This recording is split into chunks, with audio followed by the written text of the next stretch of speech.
The real teaching of Buddha. Everyone knows Buddha and everyone knows the journey he went outside into the world and into his self to find salvations, to find his place in the world, to lose his self and to awake into life. But not many know the rules that Buddha set up for society, the guidelines he created. First point, freedom of thoughts. At time referred to at, as the Buddha Charter of Free Inquiry, this discourage was given by the Buddha to the Brahmin Kalamas and Kaspota 2500 years ago, preaching against blind belief in Buddha, gave prominence to and encouraged the spirit of free inquiry and independence of thought and action, subject to sound judgment. He trained his disciples in the art of questioning as well as in the finer points of debate and discussion, pointing out the dangers of haphazard thinking.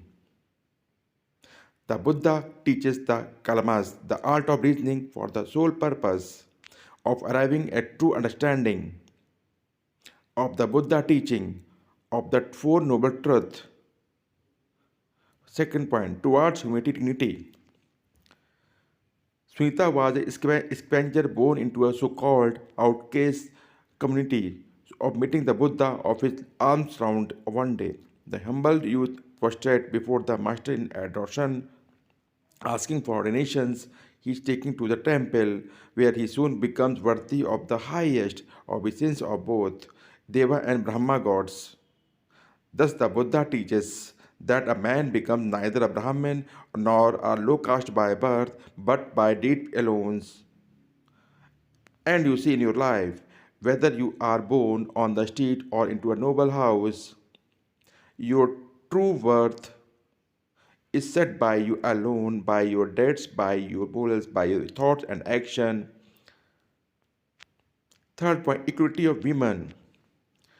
It was the Buddha who first gave women their rightful place in society, which had earlier ostracized them, even to the extent of treating the birth of a girl as an inauspicious event, knowing that being a woman was no bar to her. Attaining the highest fruition of sainthood, the Buddha permitted the ordination of women, his bhikkhunins. Further, the establishment of a Bhikkhunis Sasana, order of nuns by the Buddha, was the first of its kind in the history of the world. You see in life, these days also in some society, in some countries, if a girl is born, it is a frowned upon, it is not seen a beneficiary, not taken in a gratitude. What God gave you in life, which presents He gives in your offsprings. So already Buddha knew that life is scared, no matter if your baby is a son or girls. Now see in human freedom. In the time of Buddha, it was common for both men and women to enter into service in rich households due to their extreme poverty. In fact, the traffic in human slaves was very common at the time. Even thought was contraindicated for a follower of the Buddha.